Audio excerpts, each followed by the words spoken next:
आज की ये खबर वाकई आपका दिन बनाने वाली हो तो वीडियो शुरू होने से पहले आप कमेंट बॉक्स में जय हिंद जरूर लिखेगा। बड़ी खबर ये है कि भारत में मैन्युफैक्चर होने वाली नई जमाने की एडवांस ट्रेन्स को अब इंटरनेशनल मार्केट में एक्सपोर्ट किए जाने के ऊपर काम शुरू हो चुका है। जहां एक और काफी बड़ी खबर सामने निकल के आई है भारत की वंदे भारत ट्रेन सेट से जुड़ी हुई, जहां पर करीबन 100 एल्यूमिनियम वंदे भारत ट्रेन सेट्स को मैन्युफैक्चर एंड मेंटेन करने का कॉन्ट्रैक्ट फ्रांस की rolling stock manufacture company Alstom को सौंप दिया गया है। रिपोर्ट्स के मुताबिक करीबन 30,000 करोड़ रुपए की लागत से इन नई ट्रेन को मैन्युफैक्चर करने का काम किया जाना है और एल्स्टॉम प्रति ट्रेन सेट करीबन 151 करोड़ रुपए की लागत से इनको मैन्युफैक्चर करने का काम करेगी। हालांकि इस टेंडर में स्टैडलर, मेधा सर्वो, दो और प्लेयर्स ने पार्टिसिपेट किया था, लेकिन ये दोनों ही प्लेयर्स करीबन 169 करोड़ रुपए पर यूनिट के रेट से ट्रेन सेट्स को मैन्युफैक्चर करने वाले थे। वहीं एल्स्टॉम ने 151 करोड़ रुपए की लागत से एक ट्रेन सेट को मैन्युफैक्चर करने के हिसाब से इस टेंडर में सबसे लोएस्ट बिडर के साथ पार्टिसिपेट किया और टेंडर को भी हासिल कर लिया है। एल्स्टॉम को डिलीवर करने पर करीबन 13,000 करोड़ रुपए और मेंटेनेंस के लिए 17,000 करोड़ रुपए दिए जाएंगे। करीब 35 सालों के लिए एल्स्टॉम इन ट्रेन्स को मैन्युफैक्चर करके रोल आउट करेगी। इसके अलावा इनको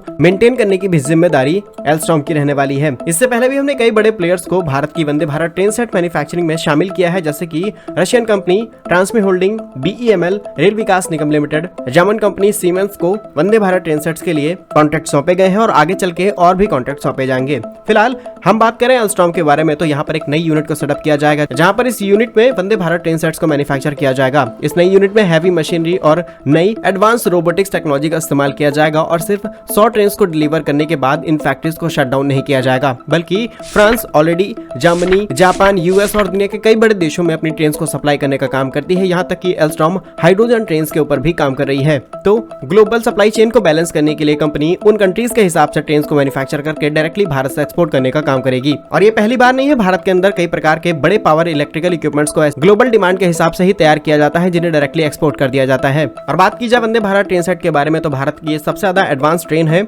जहां पर ICF ने दावा कर दिया है कि सिर्फ 6 से 7 महीनों के अंदर वंदे भारत ट्रेन सेट्स की रफ्तार को 220 किलोमीटर प्रति घंटे तक आसानी से पहुंचा जा सकता है। आज देश के अंदर करीबन 18 वंदे भारत ट्रेन सेट ऑपरेट की जा रही हैं। रिसेंटली नॉर्थ ईस्ट में भी वंदे भारत ट्रेन सेट्स का उद्घाटन किया गया है। गवर्नमेंट के मुताबिक 15 अगस्त 2023 तक 75 वंदे भारत ट्रेन सेट्स को ट्रैक पर उतारना है, लेकिन कुछ रिपोर्ट्स दावा कर रही हैं कि ये माइलस्टोन बहुत जल्द कंप्लीट नहीं हो पाएगा। लेकिन 2023 में 77 ट्रेन सेट्स को ट्रैक्स पर लाना है, जिसके लिए ट्रेन के कोचेस की भी संख्या कम की जा चुकी है। पहले 16 कोच वाली वंदे भारत ट्रेन सेट मैन्युफैक्चर की जानी थी, लेकिन अब इनके कोचेस की संख्या को 8 कर दिया गया है, ताकि छोटे रूट्स पर इजीली और फास्ट इन ट्रेन सेट्स को लॉन्च किया जाए। आपको बता दें, फ्रांस की कंपनी एल्स्टॉम वही कंपनी है जिसने भारत को सबसे ज्यादा पावरफुल लोकोमोटिव यानी WAG-12 भी बना करके दिए हैं। इस लोकोमोटिव की बदौलत भारत के अंदर डेडिकेटेड फ्रेट कॉरिडोर्स पर काफी तेजी से काम किया गया है, जिससे ट्रांसपोर्टेशन अब दोगुनी रफ्तार और डबल कंटेनर्स के साथ में ऑपरेट किया जा रहा है। फिलहाल इस पूरी वीडियो पर आपका क्या कहना है कमेंट बॉक्स में जरूर बताइएगा। भारत कैसे ही यूजफुल इन्फॉर्मेटिव वीडियोस पाने के लिए हमारे YouTube चैनल को सब्सक्राइब जरूर कर लीजिए। मिलेंगे हम आपको एक नई और इंटरेस्टिंग वीडियो में, तब तक के लिए वंदे मातरम, भारत माता की जय।